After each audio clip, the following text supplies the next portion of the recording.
నమస్తే, నేను మీ జాకిర్ హుసేన్. ప్రస్తుతం మనతోటి సీనియర్ జర్నలిస్ట్ శ్రీరావు గారు ఉన్నారు. వెల్కమ్ చెప్పేద్దాం. హాయ్ సార్, నమస్తే. నమస్తే. అయితే లిక్కర్ స్కామ్ ఇన్వెస్టిగేషన్ అయితే చాలా సీరియస్గా వేగంగా జరుగుతుంది సార్. అయితే ఇందులో ఇప్పుడు జగన్మోహన్ రెడ్డి గారిని కూడా అరెస్ట్ చేసే ఛాన్సులు కనిపిస్తున్నాయి. సో అసలుకి ఎటేలా పోతుంది ఇది? ఒకటేంటంటే ఇప్పటి వరకు జగన్మోహన్ రెడ్డి గారి పేరు ఈ నిందితులు ఎవరు కూడా ఇన్వెస్టిగేషన్లో బయట పెట్టినటువంటి దాఖలాలు కనిపించట్లేదని చెప్పి తెలుస్తోంది. సో సిట్ అధికారులు కూడా ఇన్వెస్టిగేషన్ చేస్తూ ఉన్నారు. ఓకే, గోవిందప్పని చేశారు, తర్వాత ధనుంజయ రెడ్డి, కృష్ణమోహన్ రెడ్డి, చాణిక్య, సజ్జల శ్రీధర్ రెడ్డి, కసిరెడ్డి రాజశేఖర్ రెడ్డి, వీళ్ళందరూ ఉన్నారు జైల్లో. Yes sir. సో వాళ్ళని అరెస్ట్ చేసి రిమాండ్కి అయితే పంపించగలిగారు. రిమాండ్ రిపోర్ట్లో పొందుపరిచిన అంశాలు ఏంటంటే వాళ్ళు చెప్పినవి పొందుపరిచారు. కానీ ఇన్వెస్టిగేషన్ సందర్భంగా ఇన్వెస్టిగేషన్ ఆఫీసర్స్ ఏమైతే అడుగుతున్నారో వాటికి సమాధానం సరిగ్గా చెప్పట్లేదు అనేటువంటి భావన సిట్ అధికారులకు ఉంది. ఓకే. సో ఈ క్రమంలో వాళ్ళని పోలీస్ కస్టడీకి తీసుకోవాలి. పోలీస్ కస్టడీకి తీసుకొని విచారించాల్సినటువంటి అవసరం ఉంది అని చెప్పి పిటిషన్ వేశారు. ఓకే. ఆల్రెడీ సిట్ అధికారులు పోలీస్ కస్టడీకి ఇవ్వండి, మేము విచారణ కొనసాగించాలి, ఇంకా విచారణ పూర్తి కాలేదు, మాకు సరైనటువంటి సమాధానాలు వాళ్ళు ఇవ్వట్లేదు అనేటువంటి విషయాన్ని చెప్పారు.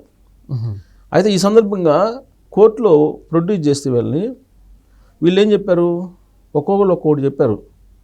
మాకు సౌకర్యాలు లేవని ఒకళ్ళు, బెడ్ లేదని ఒకళ్ళు, ఫ్యాన్ లేదని ఒకళ్ళు, అవును, ఇట్లా రకరకాలుగా వీళ్ళ డిమాండ్స్ని కోర్టులో చెప్పారు. సరే, బెయిల్ అయితే నిరాకరించింది, రిమాండ్ అయితే పొడిగించింది కోర్టు. ఈ క్రమంలో వీళ్ళని ఏ విధంగా విచారిస్తే సమాధానాలు వస్తాయి అనే దాని మీద సిట్ అధికారులు ఒక ప్రొఫైల్ తయారు చేసుకుంటారు. ఇన్వెస్టిగేషన్ సందర్భంగా ఒక క్వశ్చనీర్ తయారు చేసుకుంటారు. ఆ క్వశ్చనీర్ని తయారు చేసుకొని ఇండివిజువల్గా కంబైన్డ్గా విచారిస్తారు. అయితే ఇంకా పోలీస్ కస్టడీకి ఇవ్వాల, కోర్టు ఇస్తుంది, ఇచ్చే అవకాశాలు కూడా ఉన్నాయి. ఓకే. ఇప్పటివరకు ఇవ్వాల. అయితే ఇప్పుడు తాజా పరిణామం ఏంటంటే ఈడీ కూడా ఎంటర్ అయింది. ఈడీ కసిరెడ్డి రాజశేఖర్ రెడ్డి వాంగ్మూలం తీసుకోబోతుంది. అయితే ఆయన ఇచ్చేటువంటి వాంగ్మూలం అనేది చాలా కీలకం. ఓకే. రెండు, బాలాజీ గోవిందప్ప ఇచ్చేది ఇంకొక కీలకమైనటువంటిది. ఓకే. ఇప్పుడు ఎవరెవరు ఏ రోల్ పోషించాలి దీంట్లో అనేది క్లియర్గా ఆ రోజున గైడెన్స్ ఇచ్చారు. దాని ప్రకారం లిక్కర్ స్కామ్కి సంబంధించి పాత్రధారులందరూ కూడా తమ పాత్రలను పోషించారు.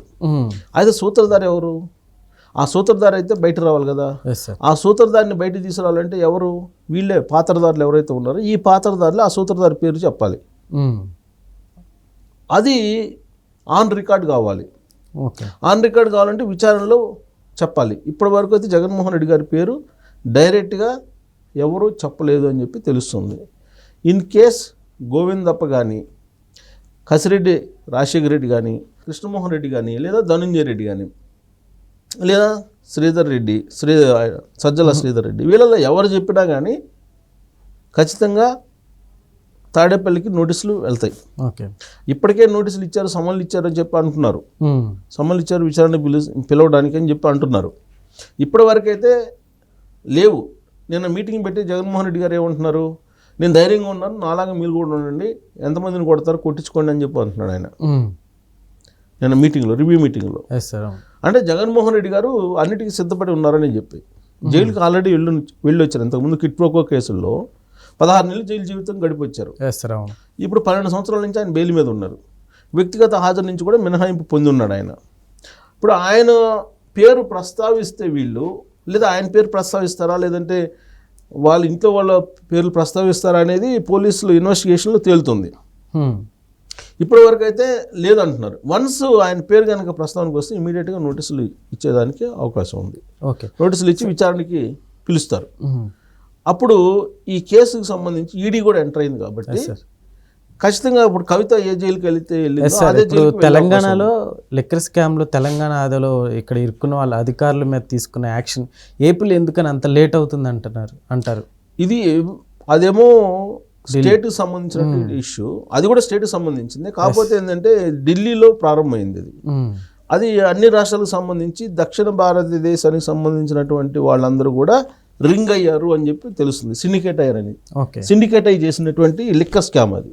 కానీ ఇక్కడేంటి, ఒక ప్రభుత్వంలో ఉంటూ ప్రభుత్వం పెద్దగా ఉంటూ ప్రభుత్వంలో పెద్దలు చేసినటువంటి కార్యక్రమం ఇది. Yes sir.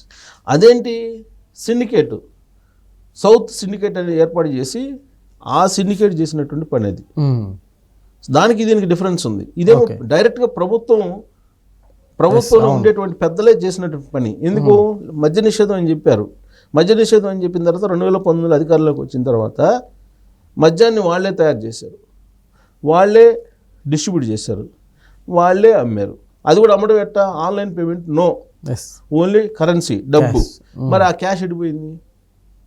అసలు ఎంత ఇండెంట్ ఇచ్చారు, తయారీ ఎంత, ఏ బ్రాండ్ని ఎంత తయారు చేయించారు, ఎంత సరఫరా చేశారు షాపులకి, ఆ షాపుల వాళ్ళు ఎంత అమ్మారు, ఇది ట్రాలీ కావాలి కదా. Yes sir. ఇప్పుడు ఇది ట్రాలీ కావాలంటే ఇన్వెస్టిగేషన్కి కోఆపరేట్ చేస్తే అందరూ ట్రాలీ అవుతుంది.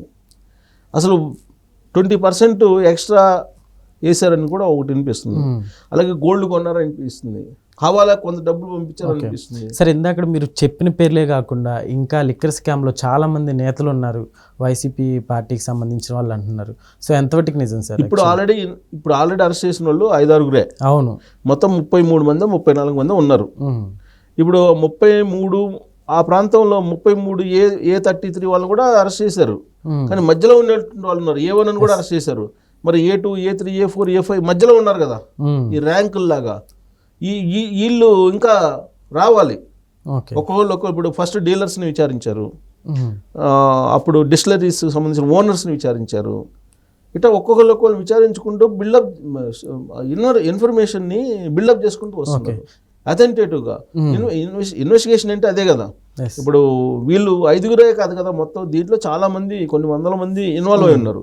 ఇప్పుడు తయారీదారులు ఇన్వాల్వ్ అయి ఉన్నారు, తయారీదారులకి డిస్టిలరీ కంపెనీలు ఇచ్చినటువంటి వాళ్ళు ఉన్నారు, తర్వాత సరఫరాదారులు ఉన్నారు, తర్వాత దీంట్లో హాలో మార్క్ వేస్తారు, అదొక పెద్ద కుంభకోణం.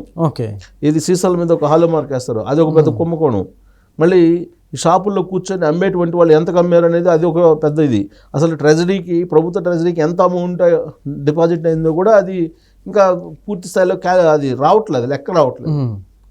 సో ఇలాంటి క్రమంలో నీకు వన్స్ వీళ్ళు ఒకవేళ వాంగ్మూలం ఇచ్చి ఈడీ కనుక రికార్డ్ చేసి వాంగ్మూలాన్ని అరెస్ట్ చేయదలుచుకుంటే మహానాడు జరుగుతుంది 27, 28, 29. మహానాడు లోపలైతే అరెస్ట్ ఉండదు.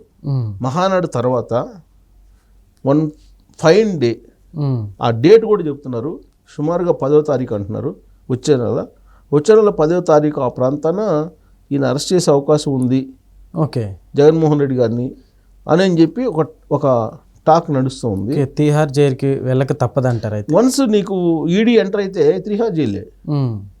ఇప్పుడు లోకల్ పోలీసులు అయితే సిట్ అయితే కనుక విజయవాడ పోలీస్ స్టేషన్లోనే లేదా రాజమండ్రి పోలీస్ స్టేషన్లోనే, రాజమండ్రి జైల్లోనే పెడతారు. కానీ ఈడీ ఎంటర్ అయిన తర్వాత ఖచ్చితంగా ఢిల్లీ తిహార్కే ఉంటుంది.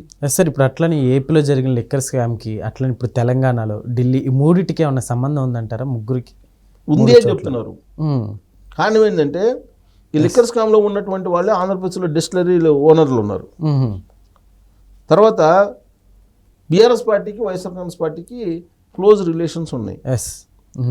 ఇక్కడ ఫండ్స్ తీసుకెళ్లి వైజాగ్లో పెట్టారంటారు కొంతమంది, అక్కడ వాళ్ళు లిక్కర్లో పెట్టారంటారు. సో కాబట్టి ఉన్నాయి లింక్స్, అయితే ఉన్నాయి, బలమైనటువంటి లింక్స్ ఉన్నాయి. అవన్నీ ఫైనల్ కావాలంటే కనుక విచారణ పారదర్శకంగా, నిక్కచ్చిగా జరగాలి. మరి ఆ దిశగా జరుపుతారా లేదనేది ఒక డౌట్ ఉంది. ఇప్పుడు అలా జరిపి వాళ్ళ వాంగ్మూలం తీసుకుంటే కవితలాగా తిహార్ జైలుకి వెళ్ళాల్సి వస్తుంది. Okay sir, thank you.